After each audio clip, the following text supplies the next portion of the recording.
മുള്ള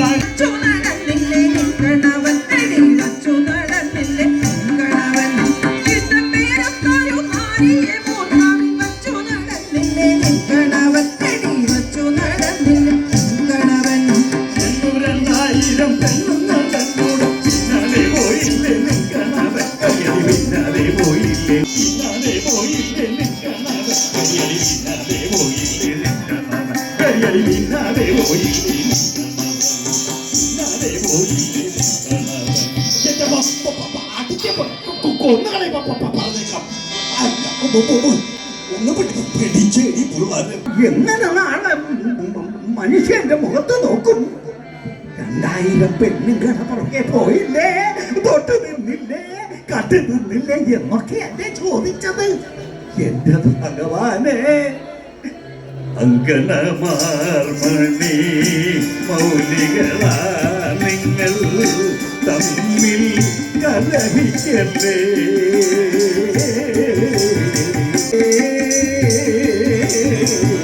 ചൊല്ലി കലഹിക്കല്ലേ.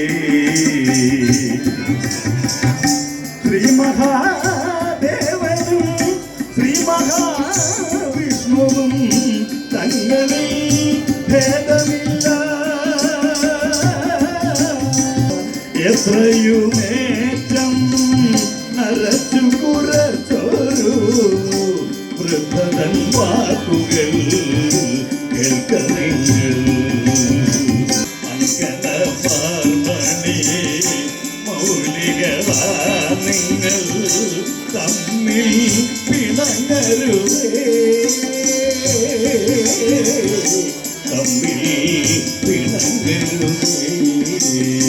മുത്തശ്ശി, അതെ, ഞങ്ങളൊരു കാര്യം ചോദിക്കട്ടെ? എന്തിനാ ഇങ്ങോട്ട് കയറി വന്നിട്ട് വെറുതെ ഞങ്ങളെ വഴക്ക് പറയുന്നത്? അതിനിപ്പോ ഞങ്ങൾ എന്ത് പറഞ്ഞെന്നാ? ഒന്നും പറഞ്ഞില്ലേ? ഇല്ല, ഞങ്ങളൊന്നും പറഞ്ഞില്ല. എന്റെ ആർത്തിയായില്ലേ, കേട്ടില്ലേ? ഇവിടെ കിടന്ന് വിളിച്ച് പോവിയ കഥകളെല്ലാം നിങ്ങൾ കേട്ടതല്ല ആണല്ലോ. ഇപ്പൊ ഞാൻ ഉണ്ടാക്കി പറയാന്ന് വിചാരിക്കരുത്. ഇപ്പൊ ഞാനൊന്ന് ചോദിച്ചു പോയപ്പോ അത് കുറ്റായി പോയി. ഞങ്ങളെന്താ പറഞ്ഞ്? എങ്ങനെയുണ്ട്? എന്റെ ദൈവമേ, കാലം പോണ പോക്കെ. ഞാൻ ഈ മക്കള് രണ്ടുപേരും ഇവിടെ 3 മണിയായപ്പോ ചുട്ടി കുത്തണ കണ്ട് ഞാൻ ചോദിച്ചു എവിടേക്ക് പോവാ എന്റെ പൊന്നു മക്കളെ എന്ന് ചോദിച്ചപ്പോ പറഞ്ഞു ഇന്ന് രമാദേവി ടീച്ചറിന്റെ ഉറത്തിയാട്ടം ഉണ്ട്, പിന്നെ ദീപാരാധന തൊഴണം എന്നൊക്കെ പറഞ്ഞ് ഇങ്ങോട്ട് പോന്നു. ഞാൻ പറഞ്ഞു ഞാൻ പിന്നാലെ അങ്ങോട്ട് വന്നേക്കാവുന്നു. മുത്തശ്ശി, ഒരു കാര്യം പറയട്ടെ മുത്തശ്ശിയെ, ഞങ്ങൾക്ക് മനസ്സിലായില്ല. ആ, എനിക്കിപ്പോ തൗന്തനിയെ പോരല്ലോ, തൊലിയൊക്കെ ചുളുങ്ങി തുടങ്ങിയത് കൊണ്ട് അടിക്ക് ഞാൻ പറഞ്ഞേക്കാം. എനിക്കിപ്പോ തൗന്തനിയല്ല. മുത്തശ്ശി അറിയില്ല, ദീപാരാധന തൊഴാനായിട്ട് ഞാൻ അവിടെ നിന്നപ്പോഴാ കേട്ടത്. എന്റെ കുറത്തിപ്പെണ്ണെ, എത്ര നേരമായി ഞാനിവിടെ വന്ന് നിൽക്കുന്നു. ഞാനിങ്ങോട്ട് വന്നപ്പോഴേ എന്റെ കുറത്തിപ്പെണ്ണ് ഏതോ അമ്മയെ വിളിക്കുകയായിരുന്നു. അട്ടെ, ദക്ഷിണ കിട്ടിയോ? ചെറുതായിട്ട് കിട്ടി. ചെറുതല്ല, അത് വലുത് തന്നെയാ. പിന്നെ മറ്റാരും ഒന്നും തന്നില്ലേ? അതെങ്ങനെയാ? അതിന് മുമ്പ് നിങ്ങൾ ഇങ്ങോട്ട് കയറി വന്നില്ലേ? ഓ, ഇപ്പൊ ഞാൻ വന്നതാണ് കുഴപ്പം. എന്റെ പൊന്നു കുറത്തിപ്പെണ്ണെ, നിന്നെ ഈ കാടും മേടും ഒക്കെ ഞാൻ തിരഞ്ഞു നടന്ന കഥ ഒന്ന് പാടി കേൾപ്പിക്കട്ടെ. ചലനത്തിലൊക്കെ നിന്നെ തേടി നിന്നെ വന്നെന്റെ സുന്ദരി,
കൊല്ലടി വെള്ളി ചൊല്ല് എന്താ സുന്ദരി സന്തതം വരികന്തികേ സന്താപം നീക്കി മനോ സന്തോഷമോട് വാഴ്വാൻ തുല്യയാളെ വാ വാ വാ ദുഷ്ടാനി കാട്ടിയിടുന്ന ദോഷി കാണുവാനൊട്ടും ഞാനെന്ത് കാട്ടിയെന്നാടി ദുഷ്ടാറ്റമെന്നോടു നീ വൃഥാ ദുഷ്ടവാക്കുകളോടുകി എന്റെ ദൈവമേ ദുഷ്ടാറ്റമെന്നോടു നീ വൃഥാ ദുഷ്ടവാക്കുകളോടുകി പെട്ടെന്നുരച്ചിടാതെ കാട്ടുചെണ്ടനാകിട ദൂരത്തു ശിഖപ്പം എന്റെ ദൈവമേ വളരെ പെട്ടെന്നുരച്ചിടാതെ കാട്ടുചെണ്ടനാകിട ദൂരത്തു ശിഖപ്പം അഞ്ചുകമേ മലർ ഭഞ്ജനമേകി നെഞ്ചിതവാകവേ കുഞ്ചിതി വരെ